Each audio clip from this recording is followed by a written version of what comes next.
સમાજનો વિકાસ છે અને દેશનું અને વિશ્વનું ભવિષ્ય છે. પ્રમુખ સ્વામી મહારાજ જેમનો જન્મ શતાબ્દી મહોત્સવ અમે હમણાં અમદાવાદમાં ઉજવ્યો, 1 મહિનાનો મોટો ઉત્સવ હતો.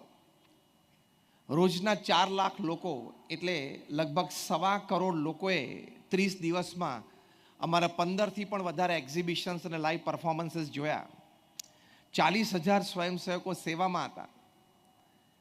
એ પ્રમુખ સ્વામી મહારાજ એમના અનુભવ પરથી બાળ સંસ્કાર જે સંબંધી આજે આપણે વાત કરવી છે, સમજવી છે, એ માટે એક બહુ જ સુંદર વાત કરતા.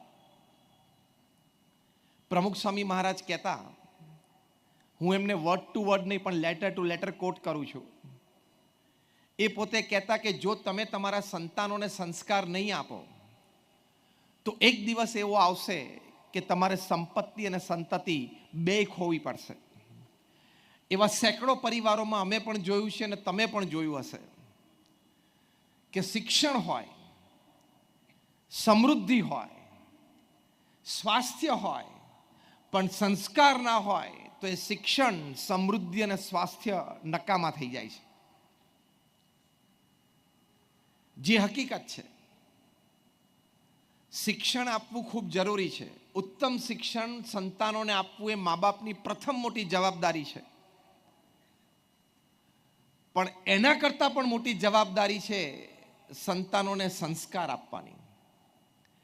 કારણ કે શિક્ષણ હોય પણ સંસ્કાર ના હોય તો એ શિક્ષણ ગેરરીતે વપરાવાની પૂરી શક્યતા છે. The most ideal example of this is the manufacturing of bombs, missiles and weapons of mass destruction. આ બોમ્બ અને મિસાઇલ બનાવે છે બધા અભણ લોકો નથી. એ ખૂબ ભણેલા છે, વૈજ્ઞાનિકો છે. They are graduates, postgraduates, they are scientists from some of the best universities in the world. એટલે શિક્ષણ એ લોકો પાસે ઉત્તમ છે, પણ એને સંસ્કાર પ્રાપ્ત નથી થયા નાનપણથી કે મારે મારા શિક્ષણનો ઉપયોગ, મારી બુદ્ધિમત્તાનો ઉપયોગ એ માનવ જાતને સુખી કરવા માટે વાપરવાનો છે. એ સંસ્કાર નથી પડ્યા ને. તમને આશ્ચર્ય થશે કે અત્યારે દુનિયામાં 30,000થી પણ વધારે વૈજ્ઞાનિકો રોજ 12, 14 અને 18 કલાક પોતાની લેબોરેટરીમાં કામ કરે છે શસ્ત્રો બનાવવા માટે. આ 30,000 વૈજ્ઞાનિકોને સંસ્કાર હોત અને કોવિડ દરમિયાન, કોવિડ શરૂ થયો 2020 માર્ચમાં રાઉન્ડ અબાઉટ, એ વખતે આ કોવિડ ઉપર સંશોધન શરૂ કર્યું હોત તો આખી પૃથ્વીના 1.5-2 વર્ષ બગડત નહીં. પણ એને સંસ્કાર નથી, જેને ચોખ્ખી દેશી ભાષામાં આપણે બોલીએ છીએ ભણેલા ભૂત.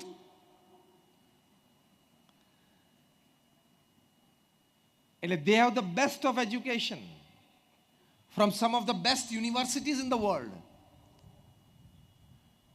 but they are the least on values and virtues of life, જેને આપણે સંસ્કાર કહીએ છીએ. કારણ કે માતા પિતાએ પણ રસ ના લીધો અને શૈક્ષણિક સંસ્થાઓ પણ ખૂબ જૂજ છે જે આ બાબતે જાગૃત છે. તો પ્રથમ મોટી જાગૃતિ છે એ ઘરેથી શરૂ થવી જોઈએ. મા બાપ તરીકે આપણી જવાબદારી છે.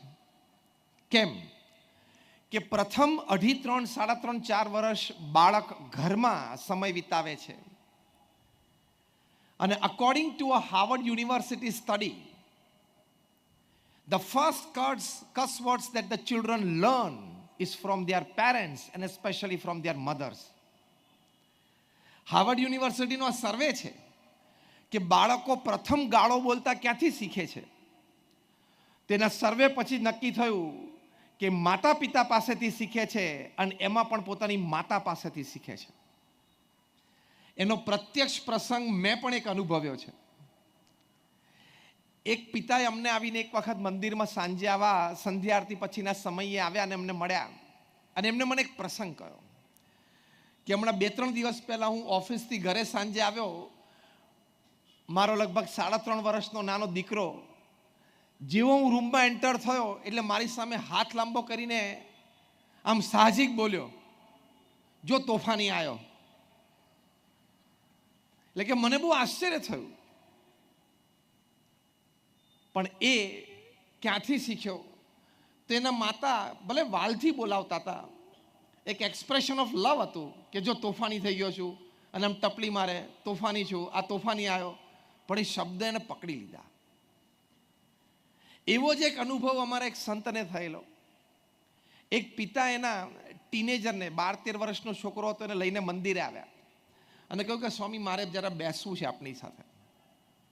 પછી બેઠા એટલે પિતાએ ફરિયાદ કરી કે સ્વામી આ મારો છોકરો 13 વર્ષનો છે અને સિગરેટ પીતો થઈ ગયો છે.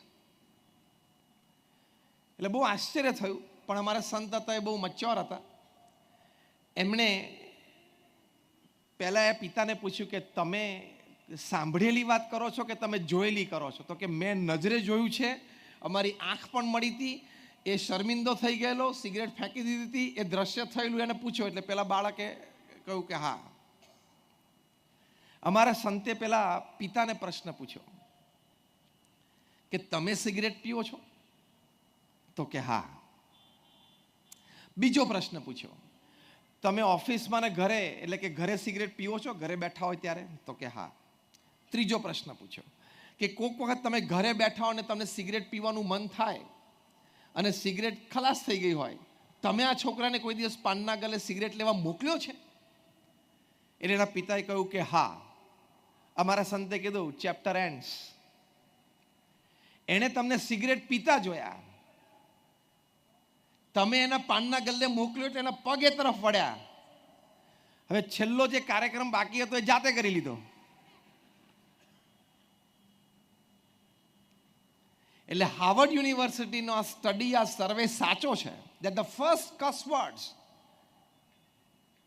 or the non-usual habits, damaging habits that the children learn is from their parents. માતા પિતા પાસેથી એ શીખે છે. બહુ જ નાનું બાળક હોય, એક બહુ જ મોટા એજ્યુકેશનિસ્ટ હતા ઇંગ્લેન્ડમાં, એની પાસે એક માતા એના નાના બાળકને લઈને ગયા, 5 વર્ષની ઉંમર હતી, અને એમને પૂછ્યું કે તમે આટલા મોટા શિક્ષણવિદ છો, મારે મારા બાળકને ઉત્તમ શિક્ષણ અને સંસ્કાર આપવા છે, એની માટેની યોગ્ય ઉંમર કઈ, યોગ્ય મારે વાંચન શું કરવું અને એને કેવી વાર્તાઓ કહેવી? પહેલા શિક્ષણવિદે પૂછ્યું કે એની ઉંમર કેટલી છે? તો કે 5 વર્ષની. તરત એ બોલ્યા ધ ટાઈમ ઇઝ ઓવર. એને જે શીખવાનું હતું ને એને શીખી લીધું છે. અત્યારે એક્સપ્રેસ નથી કરી શકતો, પ્રિન્ટ અંદર પડી ગઈ છે. He will express it when he has that expression power. બોલવાનો, વ્યક્ત થવાનો, ફેશિયલ એક્સપ્રેશન્સનો, બોડી લેંગ્વેજનો એ વખતે વ્યક્ત થશે. બાકી તમારા વાર્તાલાપ જે ઘરમાં થાય છે, તમારા વર્તન જે જોવે છે, એની પરથી બધી જ એને પ્રિન્ટ પડી ગઈ છે. એટલે પહેલા જાગૃતિ મા બાપે રાખવાની છે. તમને એમ લાગે કે બાળક નાનો છે, 1.5-2 વર્ષનો છે, 6 મહિનાનો છે, એ કંઈ સમજતો નથી, સાંભળતોય નહીં હોય, એનું ધ્યાન પણ નહીં હોય આપણા વાર્તાલાપ ઉપર, એ કંઈક રમકડાથી રમે છે. You are wrong. નાનો બાળક છે ને, એને ખબર છે ને બધી જીબી ફ્રી છે, આપણી ભરેલી છે યુટ્યુબ અને વોટ્સએપથી અને ફેસબુકથી આપણી બધી જીબી ભરેલી છે. એની તો ફ્રેશ એન્ડ ક્લીન છે. whatever he or she looks at gets printed. whatever he or she listens gets recorded. પછી યોગ્ય ટાઈમે એ સંસ્કાર રૂપે વ્યક્ત થાય. એટલે you have to be ultra careful. બહુ જ કેરફુલ રહેવું પડે. વર્ષો પહેલાની વાત છે, ઇટલીમાં એક ફિલ્મ બની હતી. એમાં બાળક ક્રાઇસ્ટનો રોલ કોકને કરવાનો હતો. એની માટે ધ ટીમ ઓફ ડિરેક્ટર્સે ઘણી સંશોધન કર્યા અને એક બાળકને નક્કી કર્યો, એનો ચહેરો જોઈને કે આ થોડો એક્સપ્રેસિવ, થોડો ઇનોસન્ટ, ડિવાઇન જેવો લાગે છે, એટલે એને બાળ ક્રાઇસ્ટનો રોલ કર્યો. પછી એ ફિલ્મ શૂટ થઈ અને એમને એડલ્ટ ક્રાઇસ્ટનો રોલ કરવા માટે વ્યક્તિની શોધ ચાલુ કરી, પણ ઘણા સમય સુધી મળી નહીં. અને વળી કંઈ ડિરેક્ટર વચ્ચે પણ નાનો મોટો પ્રશ્ન થયો છે, એટલે ફિલ્મ છે ખોરંબે ચડી ગઈ અને 15, 17, 20 વર્ષ વીતી ગયા. પછી પાછું બધાને થયું કે આપણે પેલી ફિલ્મ તો પૂરી કરીએ. એટલે પાછી એમને એક એડલ્ટ ક્રાઇસ્ટ વ્યક્તિની શોધ શરૂ કરી, એ પણ મળી ગયા. પણ જે જલ્લાદ મળવાનો હતો કે જેમને એમને ક્રોસ પર ચડાવેલા એ પણ શોધવાનો હતો સાથે સાથે, કારણ કે સેકન્ડ હાફ ઓફ ધ ફિલ્મનું શૂટિંગ જ બાકી હતું, એટલે એના બધા કેરેક્ટર શોધવાના જ હતા. એ લોકો જેલમાં ગયા કે આમ ખૂંખાર દેખાતો હોય, આંખો ક્રૂર દેખાતી હોય અને એનું નેચરલ બોડી લેંગ્વેજ ને એક્સપ્રેશન આમ ખૂની જેવો લાગતો હોય એવું આપણે જોઈએ. તો જેલમાં ગયા ને એમાંથી એક પાત્ર એમને મળી ગયું, એમને સિલેક્ટ કર્યું અને એને જલ્લાદનો રોલ પણ ભજવ્યો કે જેમને ક્રાઇસ્ટને ક્રોસ પર ચડાવ્યા. Unfortunately, that person was the same child who played the role of a child Christ. એ વ્યક્તિ એ જ હતો કે જેને એ ફિલ્મમાં બાળક ક્રાઇસ્ટનો રોલ ભજવેલો. આ જર્ની કેવી રહી હશે? આમાં મા બાપનો પણ વાંક છે અને શિક્ષકોનો પણ વાંક છે. નેપોલિયો બોનાપાર્ટે વર્ષો પહેલા કીધું છે, give us good mothers and we shall give you good nation. તમે એક સારી માતાઓ અમને આપો, તમે તમને બહુ જ મોટું એક રાષ્ટ્ર આપશો. એક માતા આવા એક સંતાનનું સર્જન કેવું કરી શકે એનો આદર્શ નમૂનો આપણા દેશના સર્વોચ્ચ વ્યક્તિ છે.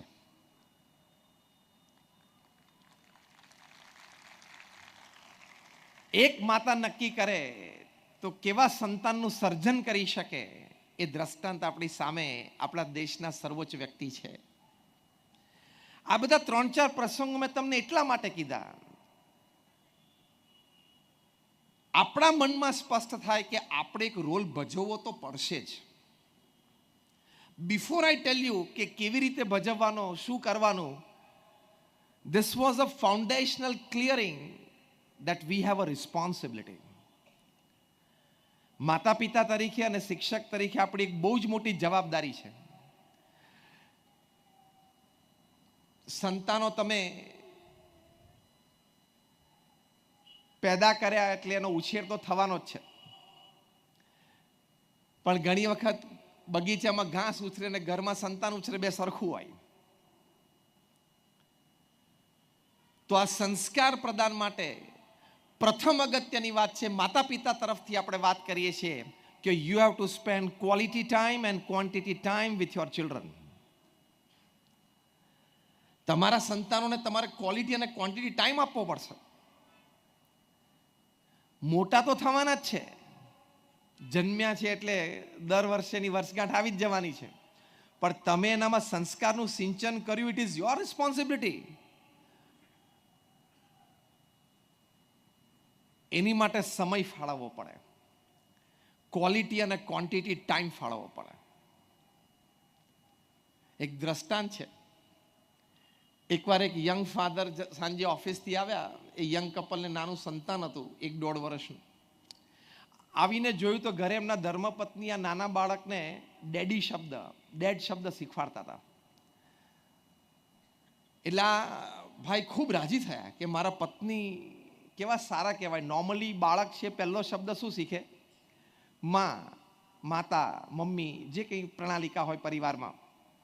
આ બાળક પહેલા એને પિતા, ડેડી શબ્દ શીખવાડતા હતા એમના ધર્મપત્ની, એટલે એને બહુ રાજી થાય કે મારા પત્ની આ પહેલો શબ્દ મારા બાળકને મારું નામ શીખવાડે છે. અને બાળક શીખી પણ ગયો, આમ ડેડી ડેડી એટલું બોલતા શીખ્યો.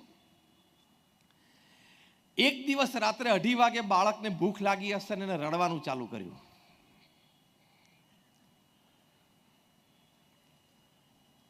હવે એને શબ્દ તો એક જ આવડતો હતો. તમે બધા હશે એની પાછળનું તમને આંશિક રહસ્ય તમને પકડાઈ ગયું છે. એને એક જ શબ્દ આવડતો હતો, એટલે he started crying and yelling, daddy dad dad daddy, પપ્પા. એટલે આ ભાઈ સાહેબની ઊંઘ ઉડી એટલે એમને આમ ગોળ ફરીને એમના પત્નીને ખભેથી પકડીને હલાવ્યા કે તું ધ્યાન રાખ, આ રડે છે. એના પત્ની પડખું ફરી ગયા કે ખૂબ શાંતિથી સાંભળો એ કોને બોલાવે છે. ખૂબ શાંતિથી સાંભળો, એ જેને બોલાવતો હોય ને એને અટેન્ડ કરવાનો. આ એક દ્રષ્ટાંત છે, પણ આની પાછળનું રહસ્ય બહુ મોટું છે. We are not ready to spend quality and quantity time for our children. હું તમને 3 પ્રશ્ન પૂછીશ એક એક લાઈનમાં. કોઈએ ઉત્તર નથી આપવાનો. જાતે પોતાની છાતી ઉપર હાથ મૂકીને પોતાનું ઇન્ટ્રોસ્પેક્શન કરવાનું છે. પહેલા પ્રશ્નના ઉત્તરમાં તમને બધાને 500 માર્ક્સ મળશે. 100 માર્કનો જ છે પણ 500 માર્ક મળશે. બીજા પ્રશ્નના ઉત્તરમાં પણ તમને 100 માર્કમાંથી કદાચ 1000 માર્ક મળશે. અને ત્રીજા પ્રશ્નના ઉત્તરમાં અહીંયા બેઠેલા તમામ તમે 100 માંથી 0 સ્કોર કરશો. I challenge and guarantee. I am starting the questions. Question number 1. Give me 5 names of IPL players. મને IPL ના પ્લેયરના 5 નામ આપો. એટલે તમે બધા કહેશો 5 નહીં 25 નામ આપો એટલે તમને 500 માર્ક મળી ગયા. Am I right or wrong? Just raise your hands if you say yes. બધા હાથ ઊંચો કર્યો. ક્વેશ્ચન નંબર 2 જેમાં તમને 100 માર્કનો છે ને 1000 માર્ક મળશે કારણ કે તમે 10 ગણા નામ આપી શકશો. Give me 5 names of the industry, એટલે ફિલ્મ ઇન્ડસ્ટ્રી. એટલે તમે 5ના બદલે મને 50 નામ આપશો એટલે તમને 1000 mark. Am I right or wrong? Faithfully કહેજો. બધા આ પાડે છે. હવે ત્રીજા ક્વેશ્ચનમાં જેમાં તમે ફેલ થવાનો છે એ પ્રશ્ન પૂછું છું.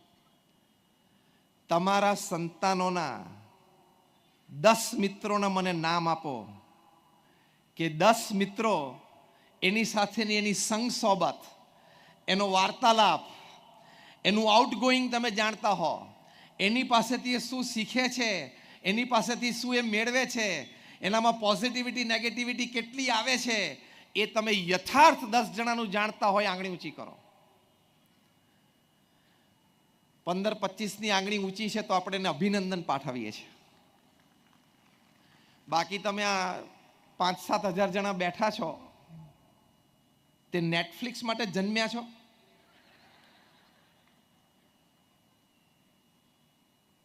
R you born for Netflix? એ તમે જે જોવો છો એ ખેલ ઘરમાં જોવો હોય તો એ ચાલુ રાખજો.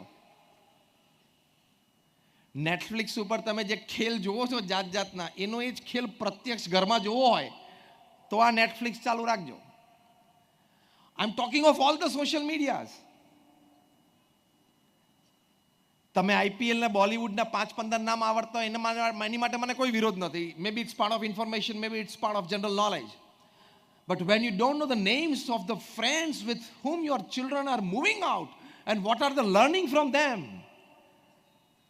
તમને માતા પિતા રહેવાનો અધિકાર નથી. જેને પણ પોતાના સંતાનોના 10 મિત્રોના નામ નથી આવડતા અને IPL ને બોલિવૂડના 10 નામ આવડે છે, એને અત્યારે મારે મોઢે આંગળી ચીંધીને આક્ષેપ મૂકવો છે, તમે માતા પિતા તરીકે લાયક જ નથી. And you will not be able to challenge my statement. ખાલી સંતાનો પેદા કરવાથી તમે માતા પિતા નથી થતા. કેર, કન્સર્ન, કન્સિડરેશન એ તમારા જીવનમાં હોવું જોઈએ. How many of you want કે તમારો સંતાન અબ્દુલ કલામ સાહેબ જેવો થાય, ડોક્ટર વિક્રમ સારાભાઈ જેવો થાય? Just raise your hands. He contributes and he is a character. તેની માટે તમારે સમય આપવો પડે. પ્રમુખ સ્વામી મહારાજ એમના વિશાળ અનુભવ પરથી કહેતા. કેટલો અનુભવ પ્રમુખ સ્વામી મહારાજને એમના જીવનમાં. 51 વર્ષની ઉંમરે તો એમણે એમની કારકિર્દી ચાલુ કરી કહેવાય, કારણ કે ગુરુપદે આવેલા. 51 થી 95 વર્ષની ઉંમરે એ 45 વર્ષમાં એ દુનિયાના 60 દેશોમાં 18,000 ગામો અને શહેરોમાં જાતે ગયા. વ્યક્તિના જીવનમાં ચારિત્રની દૃઢતા કરાવવા માટે, સમાજ ઉત્કર્ષ માટે. 51 થી 95 વર્ષની ઉંમરની વચ્ચે એમણે 7.5 લાખ પત્રોના લેખિત જવાબ આપ્યા. લોકો એમને પત્ર લખતા વ્યક્તિગત પારિવારિક પ્રશ્નો માટે, વ્યવસાયિક પ્રશ્નો માટે. એના ઓથેન્ટિક જવાબ, સીધું માર્ગદર્શન, ખાલી બ્લેસિંગ્સ નહીં. એટલે 7.5 લાખ પત્રોને એમણે જવાબ આપ્યા. At an unbelievable average of reading and answering more than 70 letters a day without a Sunday for 45 years. 45 વર્ષ સુધી રોજના 70 પત્રો એમણે વાંચ્યા અને ઉત્તર આપ્યો. 18,000 ગામો અને શહેરોમાં ફરતા ફરતા 3.5 લાખ ઘરોમાં એમણે જાતે પધરામણી કરી અને પરિવાર સાથે બેઠા. પ્રમુખ સ્વામી મહારાજની ઉંમર જ્યારે 75 વર્ષની હતી ને 80 વર્ષની હતી ત્યારે પણ રાત્રે 12 વાગ્યા સુધી આદિવાસીના ઝૂંપડામાં બેસીને પરિવારને સંસ્કૃત કરતા અમે આ આંખે નજરે જોયા છે. What an effort, what an experience of the society. જનજીવન અને જનમાનસોનો જનસમાજનો કેવો મોટો અનુભવ. 40 લાખ લોકોને વ્યક્તિગત મળ્યા છે અને એમના પ્રશ્નો સાંભળ્યા છે અને એના પ્રશ્નનું નિરાકરણ આપ્યું છે. અમારા જેવા 1200 સંતોને દીક્ષા આપી. એમાંથી 800થી પણ વધારે સંતો graduates, post graduates, chartered accountants, doctors અને એન્જિનિયર્સ છે. અમારા 150થી પણ વધારે સંતો they are born American and British citizens. 50થી પણ વધારે સંતો Stanford, Harvard, Carnegie Mellon, Yale અને કિલોંગ જેવી ઇન્સ્ટિટ્યૂટ્સમાં ભણ્યા છે. અમારા ઘણા બધા સંતો 25 વર્ષની ઉંમરે $1.5-2 લાખ સેલરી માઇક્રોસોફ્ટ, ગૂગલ અને નાસામાં છોડીને આવ્યા છે. અમે તમને એટલા માટે વાત કરી કે તમને એમ ના લાગે કે ન ફાવ્યું હોય, નહીં જામ્યું હોય, નહીં ગોઠવાનું હોય એટલે અહીંયા આવીને ગોઠવાઈ ગયા. BAPS is a different organisation. આજે એક યુવાનને પોતાની વિચારધારા પ્રમાણે આજીવન સમર્પિત કરવો એ સામાન્ય વાત નથી. હું તમને પ્રયોગ આપું છું. તમારા ટીનેજર, કોઈ તમારો છોકરો હોય 15-17 વર્ષનો, એક કાનમાં બુટ્ટી પહેરવા માંડે, મને એની સાથે વિરોધ નથી. હું તમને ખાલી પ્રયોગ આપું છું કે એક કાનમાં બુટ્ટી પહેરવા માંડે, તમે ખાલી એને સમજાવીને કાનમાંથી બુટ્ટી તો કઢાવી બતાવો. તમારા સંતાનની તમને હેરસ્ટાઇલ ના ગમતી હોય, તમે એકવાર એને હેરસ્ટાઇલ તો બદલાવી બતાવો. આજે રાત્રે એકવાર ખાલી પ્રયોગ તો કરજો, પણ બહુ વાતાવરણ વ્યવસ્થિત હોય ત્યારે જ કરજો. હા, નહીં તો કાયમ માટેની મર્યાદા તૂટી જશે. અને પ્રમુખ સ્વામી મહારાજ અમને 1200 જણાની અમારી હેરસ્ટાઇલ લાઈફ ટાઈમ પરમેનન્ટ ફેરવી નાખી. એ સામાન્ય વ્યક્તિ કહેવાય. અને 1300 સંસ્થા ઊભી કરી. ચંદ્રેશભાઈ, કેતનભાઈ, તમે 2 સંસ્થા ચલાવો છો, તમારું પરિવાર, એટલે તમને ખબર પડે છે કે સાંજ કેવી રીતે પડે. પ્રમુખ સ્વામી મહારાજે સિંગલ હેન્ડેડલી 45 વર્ષમાં 1300 સંસ્થા ઊભી કરી. 1300 hospitals, hostels, schools, colleges, community centres, સંસ્કાર કેન્દ્ર, હરિમંદિર્સ, મંદિર્સ અને અક્ષરધામ. 1300 સંસ્થાઓ 45 વર્ષમાં. તમને અહીંયા અડાજણમાં મોટું BAPS સ્વામિનારાયણ મંદિર બંધાયું, એ 96ની સાલમાં એક એ સંસ્થા. એની બાજુમાં એક શૈક્ષણિક સંસ્થા, મારી હોસ્ટેલ છે, બીજી સંસ્થા ગણવાની. પાછળ પ્રમુખ સ્વામી મહારાજ હોસ્પિટલ છે, ત્રીજી સંસ્થા ગણવાની. એવી 1300 સંસ્થાઓ. એટલે દર 15મા દિવસે એક સંસ્થા પ્રમુખ સ્વામી મહારાજે ભેટ આપી. Now listen carefully what I am talking the next 5 sentences. દર 15મા દિવસે એક જમીન સંપાદન થવી. એ જમીનના કાગળિયા ક્લિયર કરવા, લીગલી ગવર્મેન્ટમાં પ્રોસિજર્સ પૂરા કરવા. એ જમીન ઉપર શું કરવું છે અમારા BAPS ટ્રસ્ટી બોર્ડમાં નક્કી થાય. Hospital, hostel, school, college. અમે નોન પ્રોફિટ ઓર્ગેનાઇઝેશન છે, એટલે ફંડ્સ રેઝ થાય સોસાયટીમાંથી. આર્કિટેક્ટ છે, પ્લાન્સ ડિઝાઇન કરે, એ પ્લાન્સ લોકલ ગવર્મેન્ટ બોડીઝમાં ક્લિયર થવા. ટેન્ડર્સ ડિશ આઉટ થાય, ટેન્ડર પાસ થાય, ખાતમુહૂર્ત થાય, કોન્ટ્રાક્ટર નક્કી થાય. એક કોન્ટ્રાક્ટર બાંધકામ શરૂ કરે, 2-5 માળની ઇમારત નક્કી બંધાઈ જાય. એમાં 5-15 અમારા સમર્પિત સ્વયંસેવકો જોઈએ, એ મળી જાય. બીજા 50 થઈ જાય. એ સંસ્થાનો ઉદ્ઘાટન સમારોહ થાય અને સંસ્થાને સમાજની સેવા મૂકી દેવાની. આ જમીન સંપાદનથી માંડીને ઉદ્ઘાટન સમારોહ સુધીની આખી વાર્તા મેં તમને કરી. એ પ્રમુખ સ્વામી મહારાજે દર 15મા દિવસે 45 વર્ષ સુધી કરી. એટલે એટ એની ગિવન ટાઈમ, અત્યારે પણ હું જ્યારે તમારી સામે ઊભો છું, આજે 4 ફેબ્રુઆરી 2023, ત્યારે પણ BAPS સંસ્થામાં 80થી પણ વધારે સંસ્થાઓનું બાંધકામ ઓલ ઓવર વર્લ્ડ ચાલુ છે. આ લેવલનું એમને કામ કર્યું છે.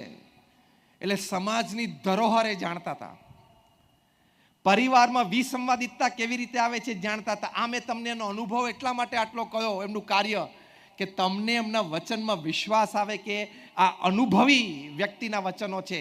એ પ્રમુખ સ્વામી મહારાજ એમ કહેતા, 3.5 લાખ પરિવારને મળ્યા પછી, 40 લાખ લોકોને વ્યક્તિગત મળ્યા પછી, 7.5 લાખ પત્રોને ઉત્તર આપ્યા પછી, 1300 સંસ્થા ઊભી કર્યા પછી, કે રોજ રાત્રે, I am quoting him not just word to word but letter to letter, Pramukh Swami મહારાજ કહેતા, રોજ રાત્રે અડધો કલાક માતા પિતાએ, દાદા દાદીએ સંતાનો, પૌત્ર પૌત્રી સાથે બેસી અને એમને આધ્યાત્મિક સંસ્કારો આપવા જોઈએ.